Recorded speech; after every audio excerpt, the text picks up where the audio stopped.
First started noticing my tremors when I was in college. I played basketball at the University of Northern Iowa, and after a tough workout, my body would be exhausted. And I'd go to class and I'd start taking notes, but then all of a sudden one day I realized, well, I can't really read my notes. I have to fight the pencil. I felt like if I had to squeeze really hard just to control it. Hello, I'm Bennett, and I'm a Felix study participant.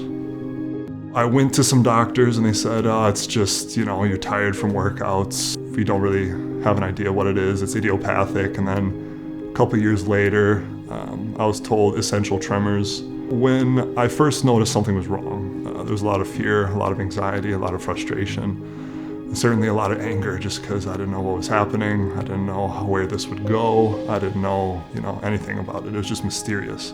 It is progressive, as I understood it.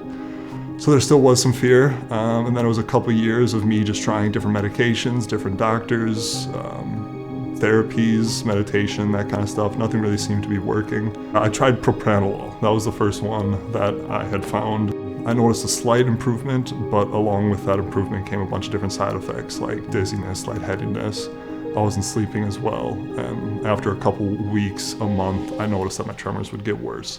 One of the side effects of propranolol was just drowsiness, fatigue, and obviously when you're playing basketball professionally, coach isn't going to be happy if you're fatigued just right off the start. It wasn't until I started playing basketball professionally out overseas in the Netherlands and then eventually England where I noticed a pretty significant impact on my game. I always have hovered around high 70s, low 80% free throw shooting. And then one season, the tremors just became significantly worse. I went from maybe 80% and I dropped all the way down to about 40%. I'm angry, I'm frustrated, I'm confused. I'm like, why is this happening? I've always been very good at free throws. I've always been proud of that.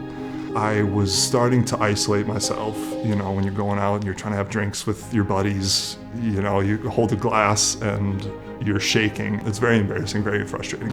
For my first appointment with Felix, after about 2 hours of wearing it, I stuck my hands out and they were rock solid. They weren't shaking at all. Just after 2 hours, I saw, 7 years of, degradation of my motor functions. And then all of a sudden, 2 hours, we move backwards and it's an improvement.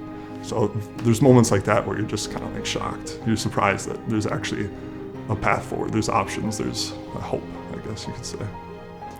Just the other week, I went out onto the court and I tried shooting free throws, and I realized that my hand and my head and my body was a lot more steady. And obviously, that just brings a whole lot more confidence into life when you realize something like this is helping you that much. I would absolutely recommend the Felix device. I really struggled with my confidence just in life as a whole because I was seeing, my everyday activities start to get affected by my tremors. And now just 2 months into this study using this device, I'm noticing a huge improvement, and it's been wonderful.